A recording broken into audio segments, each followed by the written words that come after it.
The rain drummed against the Mercedes windshield like 1,000 whispered secrets. Vivian Cross sat motionless in her leather seat, watching Thomas read through the Oregon drizzlework boots caked in mud, hands scarred by years of honest labor. The $500 bills lay crisp and untouched between them. "I appreciate the offer, Mom, but I don't need extra money." His voice carried a quiet dignity that made something twist in her chest. The pickup truck sputtered to life, headlights carving through the evening mist. She'd built an empire on reading people, yet this man remained a mystery, wrapped in work clothes and stubborn pride. Vivian's manicured fingers found the gear shift.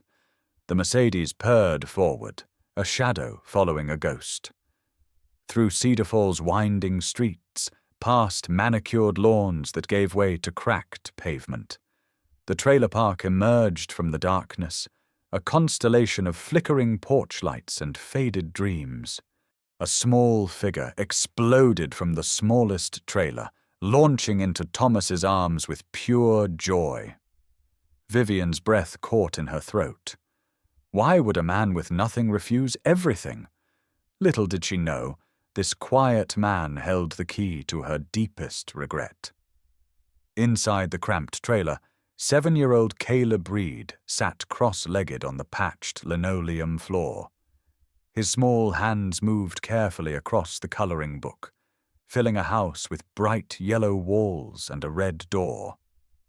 2 stick figures stood in the front yard, one tall, one small. "Dad's home!" he called, abandoning his crayons as the familiar rumble of the pickup announced Thomas's return. The door creaked open, bringing with it the scent of rain and honest work. Thomas stepped inside, his toolbox heavy on his shoulder, water dripping from his jacket onto the worn welcome mat. Caleb rushed forward, wrapping his arms around his father's legs without caring about the dampness seeping through his pajamas. "Daddy tired?" the boy asked, his voice muffled against Thomas's work pants. "Never too tired for you, buddy." Thomas knelt down, gathering his son into a proper hug. The trailer felt smaller when he was home, but warmer too, filled with the kind of love that didn't cost anything, but meant everything. On the tiny kitchen table, bills formed a neat stack next to Caleb's homework. Rent notice, electric company warning, the preschool tuition reminder, already 3 days overdue. Thomas glanced at the numbers, then at his son's bright smile. Some things were worth more than money. Morning broke grey over Cedar Falls Elementary School, the autumn air crisp with the promise of a long Oregon winter. Thomas's boots echoed through the empty hallways as he followed Principal Martinez toward the flooded library. "Pipe burst around midnight," she explained, gesturing helplessly at the ankle-deep water surrounding the children's reading section. "We called everyone we could think of, but you were the only one available on such short notice." Thomas nodded, already mentally cataloguing the work ahead. "I'll need to shut off the main line first, then assess the damage." He was rolling up his sleeves when footsteps echoed behind them. A woman in designer jeans and a cashmere sweater approached, her auburn hair pulled back in an effortless style that probably cost more than Thomas made in a week. "Excuse me," she said, her voice carrying the polished cadence of private schools and country clubs. "I couldn't help but notice the situation. Is there anything I can do to help?" Principal Martinez straightened slightly. "Oh, Ms. Cross, Vivian Cross, I'm exploring educational options in the area." Thomas glanced up from his toolbox, recognition flickering across his features. The woman from yesterday's job, the one who'd offered him money he couldn't accept. What was she doing here?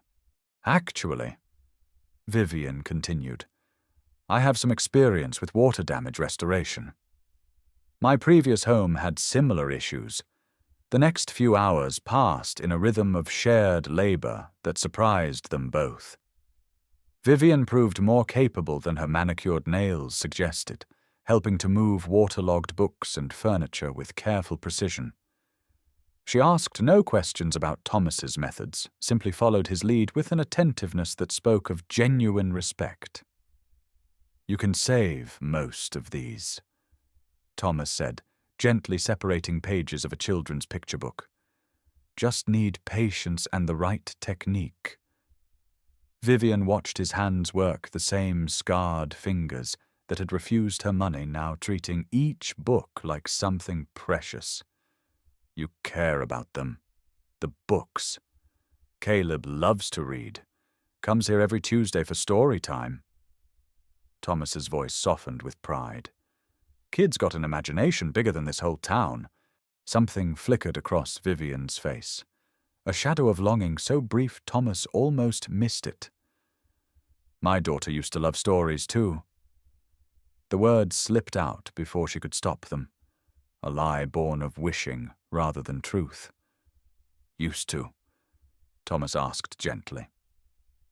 Vivian's hands stilled on the book she was holding. "She doesn't live with me anymore." The silence stretched between them, filled with the gentle splash of their movements and the unspoken weight of partial truths. Neither pushed for more than the other was willing to give. By late afternoon, they had rescued what could be saved and disposed of what couldn't. The library looked wounded, but hopeful, like something that would heal with time and care. "Aunt Vivian!" The delighted shout echoed across the school parking lot 3 days later. Caleb Reed launched himself toward Vivian with the unbridled enthusiasm only children possess, his backpack bouncing against his small shoulders. Vivian caught him in a careful hug, her heart doing something complicated in her chest. "Hello there, little man. How was school?" "We learned about butterflies. Did you know they taste with their feet?" Caleb's eyes shone with the wonder of new knowledge. Thomas approached more slowly, a question in his expression. "Caleb, what did we say about bothering strangers?" "But she's not a stranger, Dad." "She's Aunt Vivian. She helped save the books." The title hung in the air between them. Vivian felt tears prick her eyes. When was the last time anyone had claimed her as family, even in a child's innocent game of titles? "I don't mind," she said quietly. "I was just in the neighborhood." Thomas studied her face, noting the way she looked at Caleb, hungry and careful all at once. "Would you like to join us for ice cream? There's a place downtown that makes decent sundaes." The offer surprised them both. Thomas, who rarely trusted strangers. Vivian, who hadn't shared ice cream with anyone in years. "I'd like that very much." Pine Grove Cafe sat at the heart of Cedar Falls, like a Norman Rockwell painting come to life. Red vinyl booths and checkered floors. The kind of place where everyone knew everyone else's business and liked it that way. Margaret Walsh looked up from behind the counter as they entered, her sharp eyes taking in the unlikely trio. Thomas she knew. Good man, hard worker, raised that boy all alone after the tragedy. But the woman. Margaret's maternal instincts prickled with questions.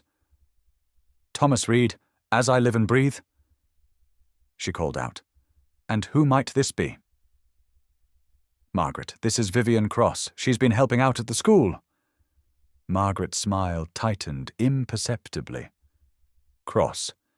That name rang familiar somehow, but she couldn't place it.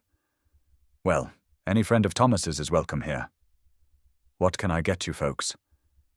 Caleb bounced in his seat. "Can I have the chocolate sundae, Dad?" "Please." Thomas laughed, ruffling his son's hair. "How about we start with the regular chocolate and see how that goes?" Vivian watched the interaction with the hunger of someone who had forgotten what normal looked like. The easy affection, the gentle teasing, it was everything her sterile world lacked. "And for you, miss?" Margaret asked, her tone polite but probing. "Just coffee, thank you." "Oh, come on, Aunt Vivian!"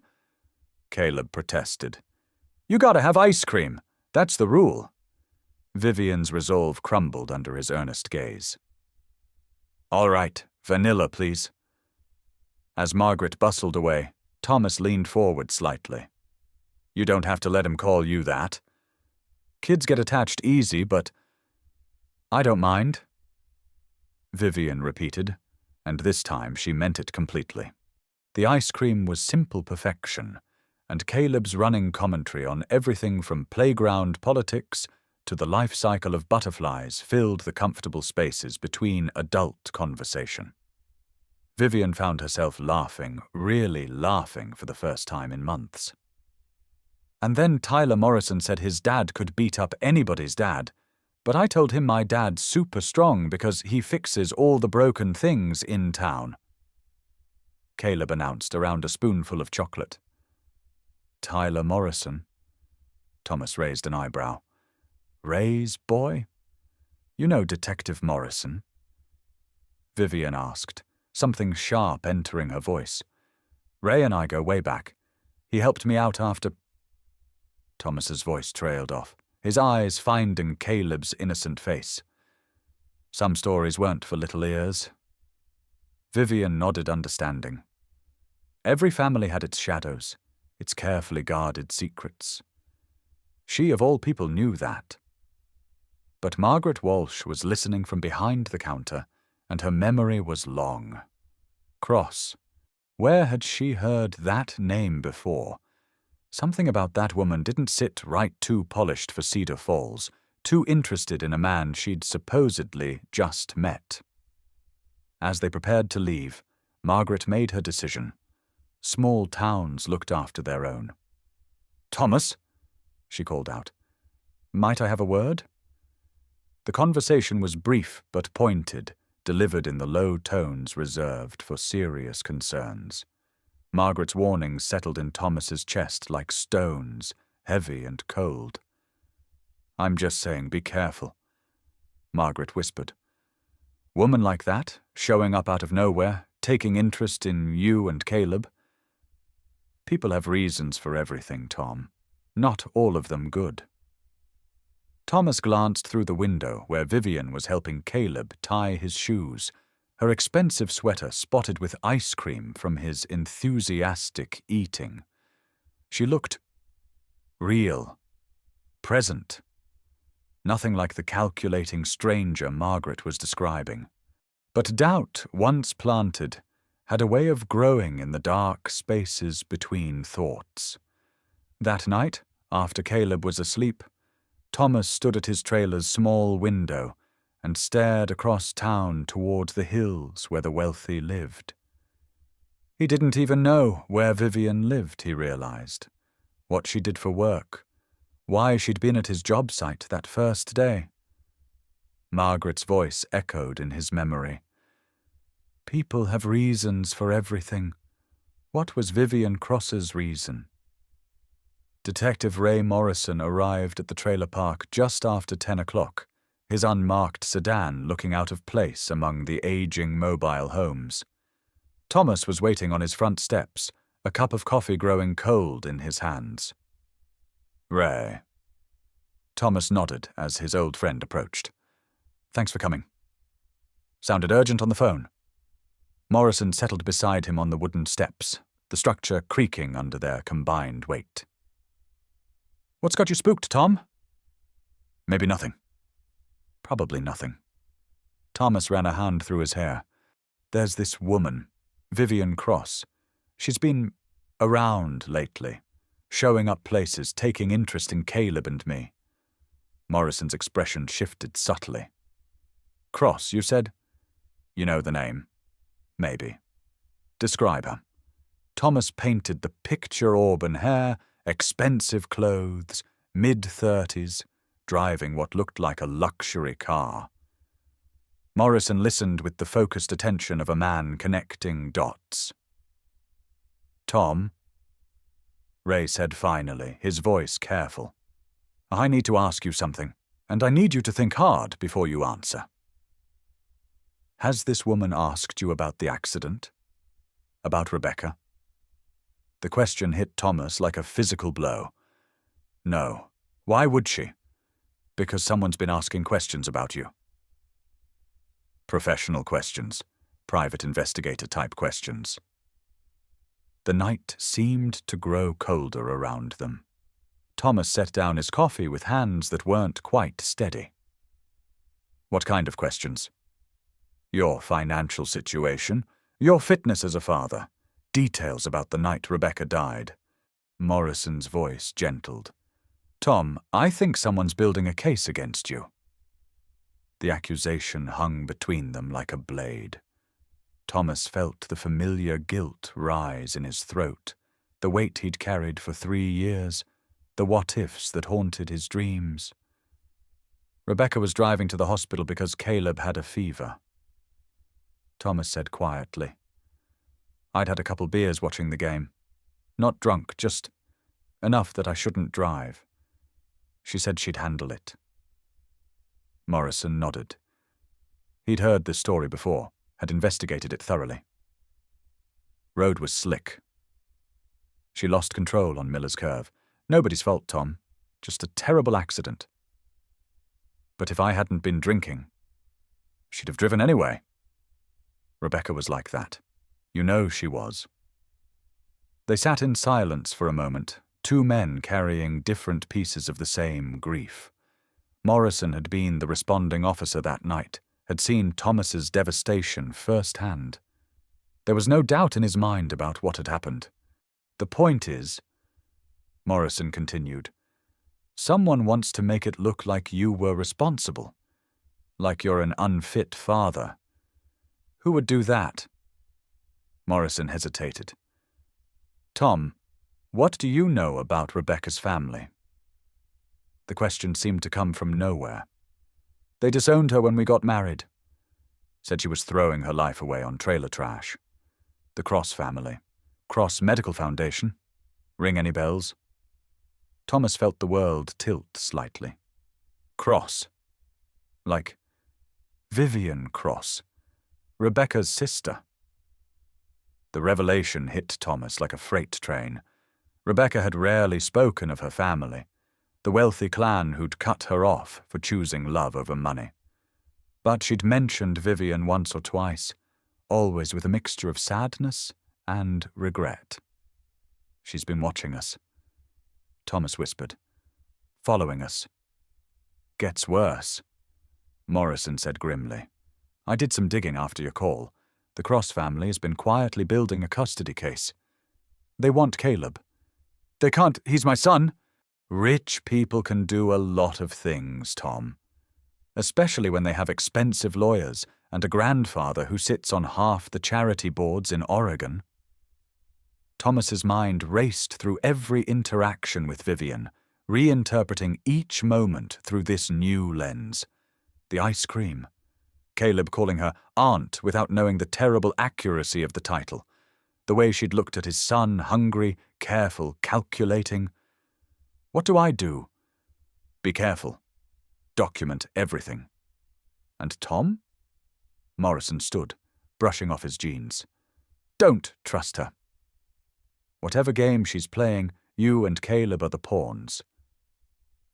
After his friend left, Thomas stood alone in the Oregon night, feeling more isolated than he had since Rebecca's death.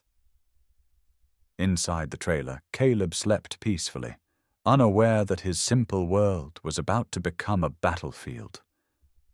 Thomas pulled out his phone, fingers hovering over Vivian's number. She'd given it to him after the ice cream, just in case Caleb needs anything. Now he wondered what she'd really meant. The next morning dawned crisp and clear, autumn painting Cedar Falls in shades of gold and amber.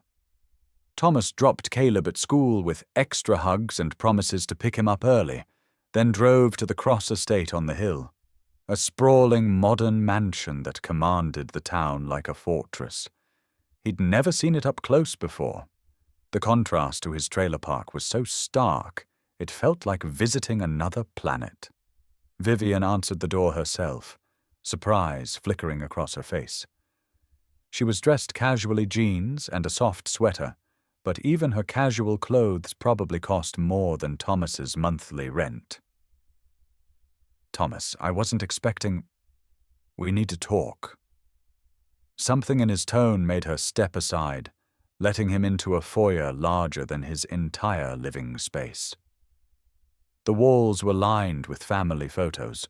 Rebecca smiled from several of them, looking young and happy, and nothing like the woman who'd chosen to live in a trailer park. "You should have told me," Thomas said quietly. Vivian's face went pale. "Told you what?" "That you're Rebecca's sister." The words hung in the air between them. Vivian's carefully composed expression crumbled, revealing something raw and desperate underneath. "How did you— Does it matter?" Thomas gestured at the opulent surroundings. 3 years, Vivian. 3 years you've been watching us, and you never said a word. I couldn't. My family. Your family wants to take my son." Vivian's sharp intake of breath was answer enough. She moved to the living room window, looking out at the manicured grounds that stretched towards the town below. "It's not what you think," she said finally. "Then explain it to me." The story came in broken pieces, like a confession torn from unwilling lips. Vivian told him about the night Rebecca died, how she'd learned of it from a newspaper obituary, forbidden by her parents from attending the funeral, how she'd driven past the cemetery afterward, sitting in her car and grieving a sister she'd barely known but desperately loved. "I started following you because I wanted to understand," Vivian said. "Rebecca chose you over everything, our family, our money, our world. I needed to know what kind of man was worth that sacrifice." Thomas stood by the fireplace, studying a photo of 2 young girls building a sandcastle. Rebecca couldn't have been more than 10, Vivian perhaps 12. Their faces bright with sibling joy. "And what did you conclude?" "That she was right." Vivian's voice cracked slightly. "You're a good father, Thomas." "Better than most people with all the advantages in the world. But your parents don't see it that way." Vivian turned from the window, her eyes bright with unshed tears. "They think Caleb deserves better. Private schools, trust funds, all the opportunities money can buy. And you? What do you think?" The question seemed to surprise her. I think Caleb deserves to know his father's love, to grow up feeling wanted, not managed." "Then why didn't you tell them that?" "Because I'm a coward." The admission was barely above a whisper. "Because it's easier to watch from a distance than to stand up to them. Because I've spent my whole life being exactly who they want me to be." Thomas saw it then, the loneliness that clung to her like expensive perfume. The same emptiness that had driven Rebecca to choose a different path. "It doesn't matter now," he said quietly. "They're already building their case."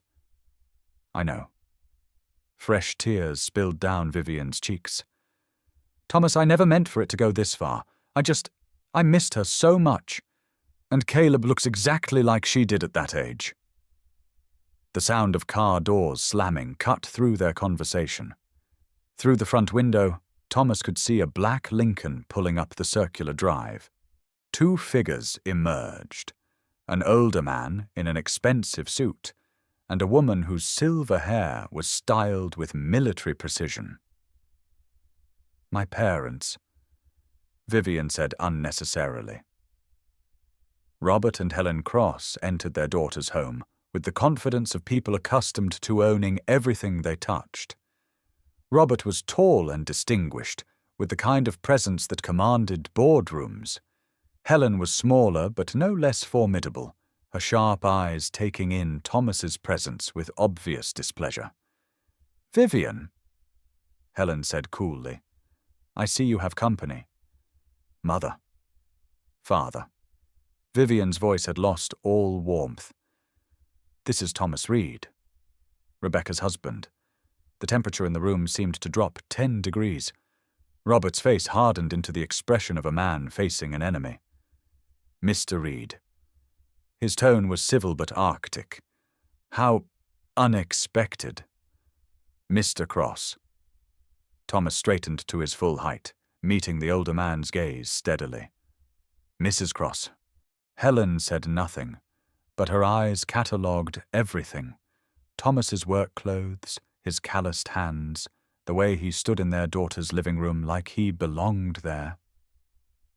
"Perhaps," Robert said carefully, "we should discuss this situation like civilized people." "What situation is that?" Thomas asked. "The welfare of our grandson, of course." The conversation that followed was a masterclass in polite warfare. Robert laid out their position with the precision of a surgeon, each word chosen for maximum impact while maintaining plausible deniability. They weren't trying to take Caleb away, of course. They simply wanted what was best for him. Educational opportunities, medical care, a stable home environment, the kinds of advantages that came with the Cross name and fortune. "The boy is living in a trailer park," Helen said, her distaste evident, "attending public school, when he could have access to the finest private academies in the country." "He's happy where he is," Thomas replied evenly. "Happiness is a luxury children can't afford when their futures are at stake," Robert countered. "Caleb is a Cross. He has responsibilities, a legacy to consider. His name is Reed, and his legacy is being raised by someone who loves him." The battle lines were drawn with surgical precision. Robert and Helen had resources, connections, legal firepower. Thomas had love and determination, and little else. Vivian stood frozen between them, torn by loyalties that felt impossible to reconcile. "There's something else you should know, Mr. Reed," Helen said, her voice deceptively gentle. "We've been conducting our own investigation into the night Rebecca died." Thomas felt his blood turn to ice. "What kind of investigation?" "The kind that might raise questions about your fitness as a father, your drinking habits, your inability to provide proper supervision." The threat was clear, even wrapped in diplomatic language. "Fight us, and we'll destroy you." Thomas looked at Vivian, seeing his own despair reflected in her face. She was wealthy enough to buy his silence, powerful enough to take his son, connected enough to rewrite history itself. But she was also Rebecca's sister, and Rebecca had taught him that love was worth fighting for, no matter the cost. The hospital call came at 3:47 p.m. on a Tuesday that had started like any other. Caleb had been riding his bike after school when a car took the corner too fast, sending him tumbling onto the asphalt. Head injury, possible concussion. They needed to run tests. Thomas drove like a man possessed, his hands shaking on the steering wheel. The same drive Rebecca had made 3 years ago, racing against time and fear. The irony wasn't lost on him. He burst through the emergency room doors of County General to find Vivian already there, pacing in the waiting area like a caged animal. Her face was pale, her designer clothes wrinkled from twisting her hands. "How is he?" Thomas demanded. "Stable, conscious. The doctor is running CT scans to rule out serious brain injury." Her voice was steady, but her eyes were wild with worry. "Thomas, I'm so sorry. I came as soon as I heard." "How did you hear?" "The school called me. I'm listed as an emergency contact." Thomas stared at her. When did that happen? Last week. You signed the form when you picked him up early. Remember? I offered to help with pickups if you ever needed. The memory came back, Vivian chatting with the secretary. Paperwork passed across the desk. Thomas distracted by Caleb's chatter about his day. He'd signed without reading, trusting the woman his son called Aunt Vivian. You planned this? No. Thomas, I would never. Ms. Cross. A doctor in scrubs approached them. You can see Caleb now. The tests look good, minor concussion. No lasting damage. He's asking for his dad. But she'd said Miss Cross, not Mrs. Reed. Thomas felt the pieces clicking into place with sickening clarity. Vivian wasn't just an emergency contact. Somehow she was listed as family. Caleb looked impossibly small in the hospital bed, a white bandage wrapped around his forehead like a war wound. But his eyes were bright and alert, and he grinned when he saw Thomas. Dad, did you see my awesome crash? Tommy Martinez said I flew like Superman. Don't scare me like that again, buddy. Thomas gathered his son carefully into his arms, breathing in the scent of antiseptic and little boy shampoo. How do you feel? My head hurts. But Aunt Vivian brought me ice cream. Caleb pointed to a cup of melted vanilla on the bedside table. The good kind, from the cafeteria. Thomas looked over his son's head at Vivian, who stood in the doorway, looking lost and guilty. We need to talk, he said quietly. I know. Dr. Williams approached with a clipboard and a concerned expression.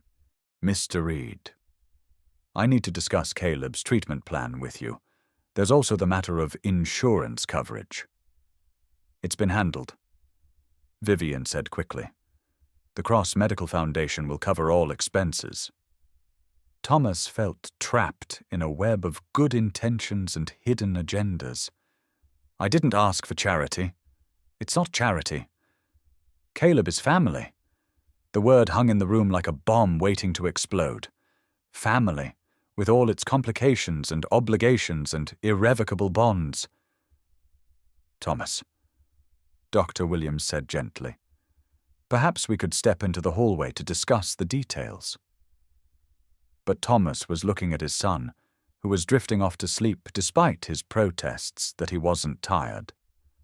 The bandage made him look fragile and precious and suddenly very young. He's my responsibility, Thomas said finally. But, thank you.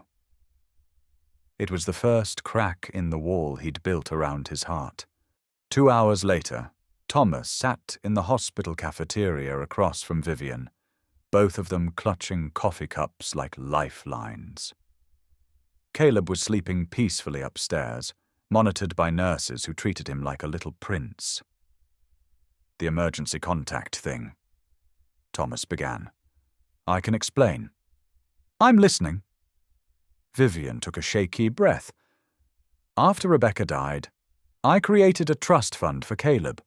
Small monthly payments to cover things like school supplies, medical emergencies. I had to list myself as an interested party to set it up. Thomas stared at her. You've been paying for things. Just the basics. Nothing you would have noticed a few dollars here and there toward his lunch account, his school field trips. I wanted to help without interfering. For 3 years? For 3 years. The revelation was staggering. All those times Thomas had scraped together money for Caleb's needs, someone had been quietly ensuring the shortfall was covered. All those nights he'd lain awake worrying about expenses, a guardian angel had been smoothing the way. Why? Because Rebecca would have wanted me to. Because Caleb is the only family I have left who actually matters. Vivian's voice broke slightly. Because watching you raise him has been the closest I've come to understanding what love really looks like. Thomas felt something shift in his chest, not quite forgiveness, but a recognition of shared grief and genuine care. "My parents don't know," Vivian continued, "about the trust, about how much time I've been spending with you both. They think I'm gathering intelligence for their custody case." "And are you?" Vivian met his eyes directly. "I was. At first. But Thomas, you're an amazing father. Caleb is lucky to have you. Tell them that. I'm going to." The confrontation with Robert and Helen Cross came the next morning, in the sterile conference room of Portland's most expensive law firm. Thomas sat at one end of the polished table, flanked by a public defender who looked like she'd rather be anywhere else. At the other end, the Cross family legal team had assembled like an army. Vivian sat apart from both sides, her loyalty still a question mark in expensive clothes. Robert Cross opened with a statement that managed to sound both reasonable and threatening. "They weren't monsters," he explained. "They simply wanted what was best for their grandson. A proper education, medical care, opportunities that matched his birthright as a Cross heir." Thomas's lawyer, Jennifer Walsh Margaret's daughter, as it turned out, countered with character witnesses and documentation of Caleb's happiness and well-being. She was outgunned, but not outmatched, fighting with the scrappy determination of someone who believed in her client. The Cross lawyers presented their case methodically. Thomas's financial instability, the substandard living conditions, the concerning circumstances surrounding Rebecca's death. They painted a picture of a well-meaning but inadequate father whose love wasn't enough to overcome practical limitations. Thomas watched Vivian throughout the presentations, searching her face for some sign of which side she'd ultimately choose. Her expression remained carefully neutral, but her hands twisted in her lap like caged birds. "Ms. Cross," the lead attorney said finally, "perhaps you'd like to share your observations about the current living situation." This was it, the moment that would determine Caleb's future. Vivian stood slowly, her gaze finding Thomas's across the table. For a heartbeat, he saw Rebecca in her face. The same quiet strength, the same capacity for fierce love. "My observations," she said clearly, "are that Caleb Reed has the most devoted father I've ever witnessed.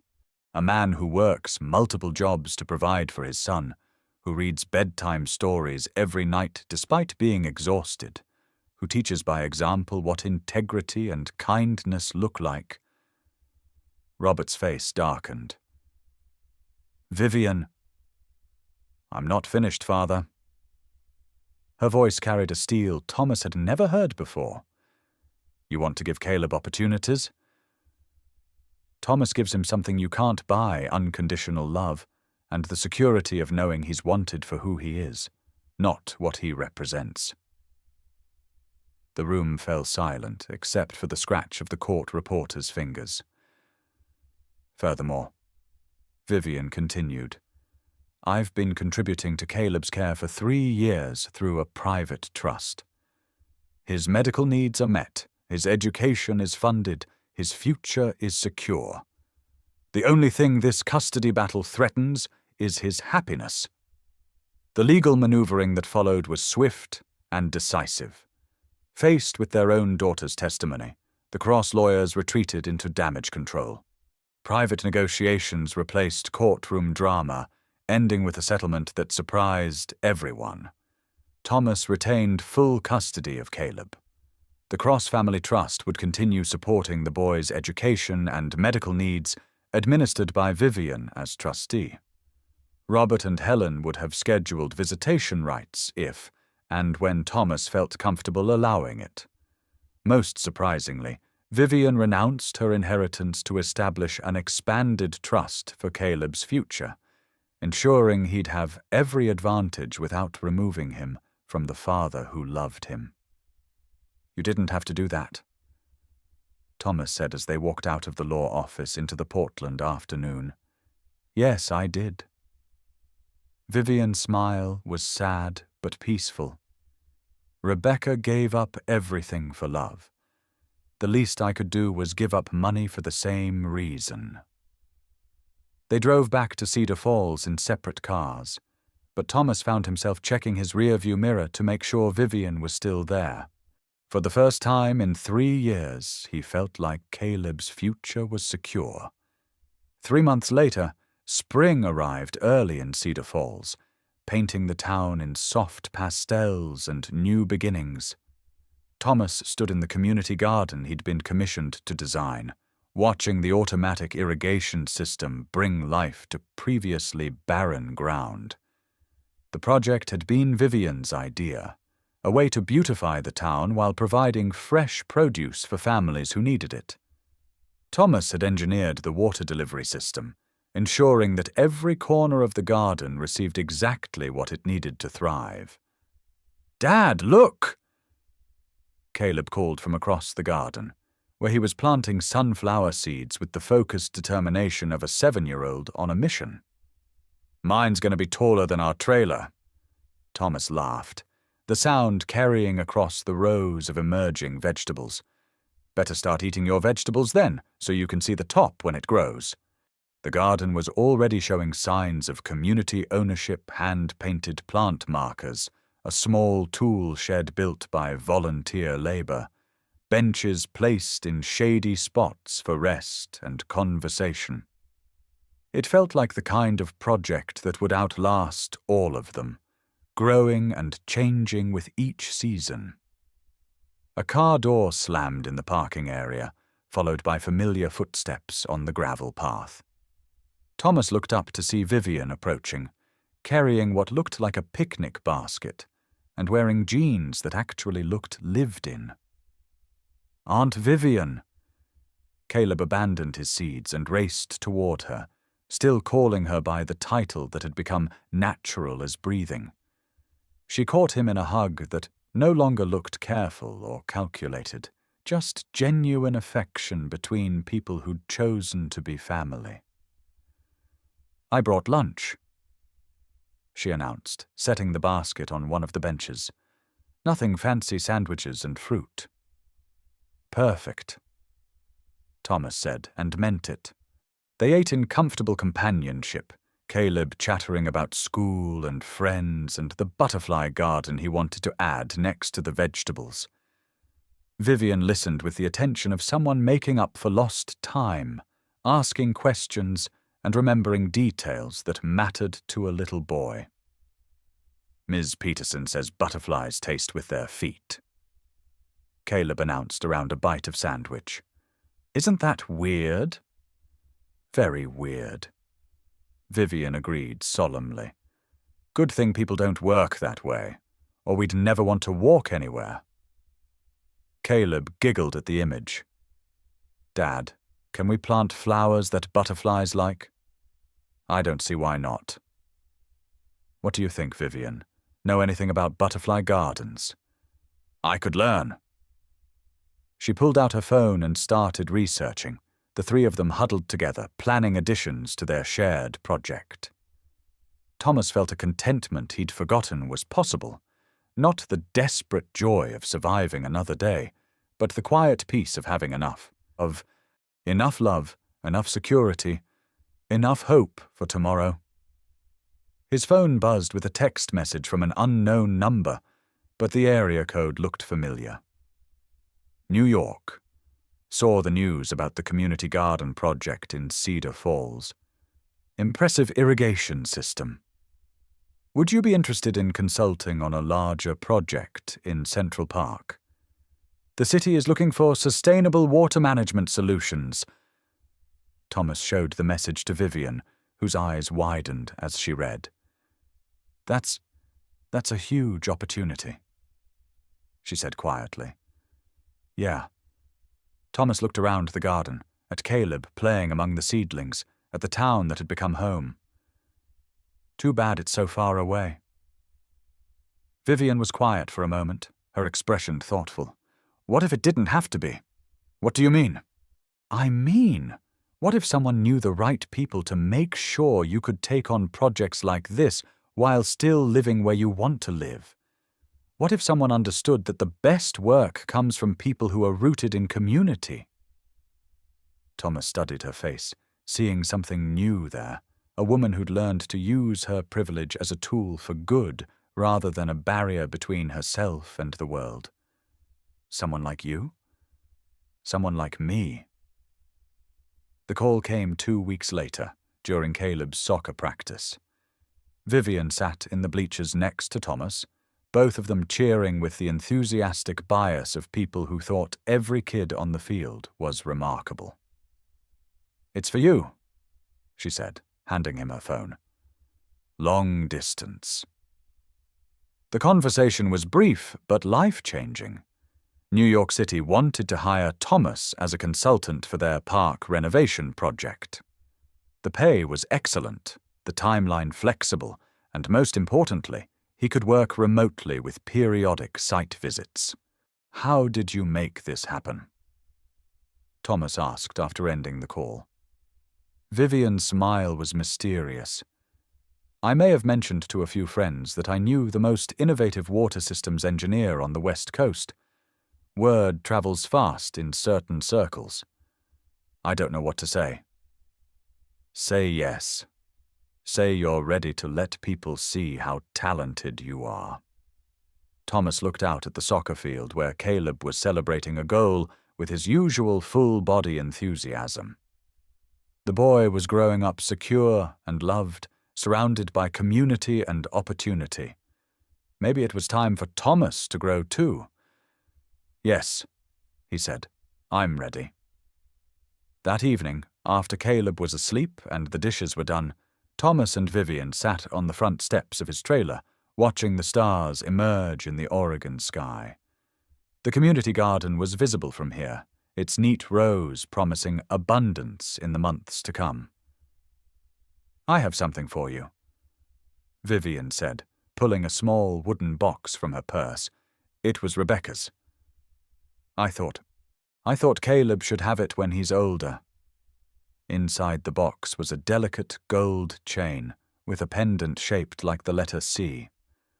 The kind of jewelry a young mother might buy for the child she was carrying, full of hope for the future. She was wearing it the day she died.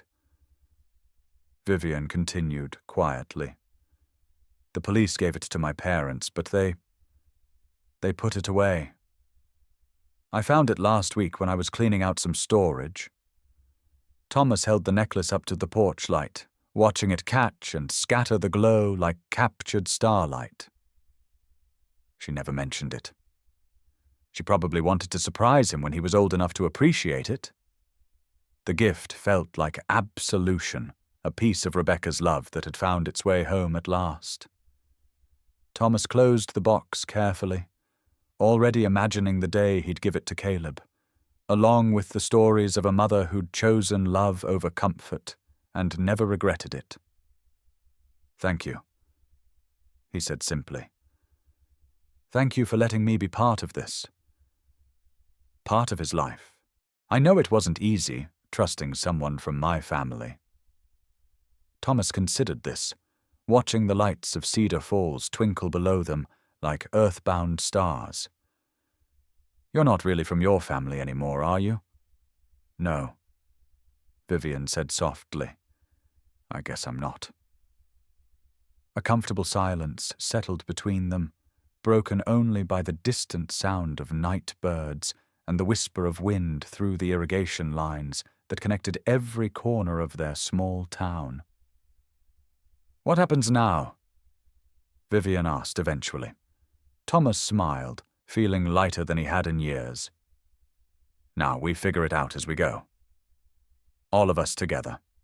In the distance, a phone buzzed with another consulting opportunity, another chance to build something lasting. But for now, Thomas was content to sit on his front steps with a friend who'd become family, planning a future that finally felt as bright as the stars above them. The automatic sprinklers kicked on in the garden, their gentle spray creating tiny rainbows in the security lights, water finding its way to every plant that needed it. just as love had found its way to every heart that was ready to receive it. Some stories, Thomas thought, had the most beautiful endings when you stopped trying to write them alone. In the months that followed, Thomas Reed became one of the most sought-after sustainable irrigation consultants on the West Coast, designing systems that brought life to urban spaces across the country. Caleb grew up knowing he was loved by a father who'd chosen him every day, and an aunt who'd learned that family was something you chose, not something you inherited. And Vivian discovered that the best investment she'd ever made wasn't in stocks or real estate, but in the simple act of showing up for the people who mattered most. Sometimes the most profound changes begin with a single act of kindness, or in this case, with a millionaire who learned that following her heart was the only direction that truly led home.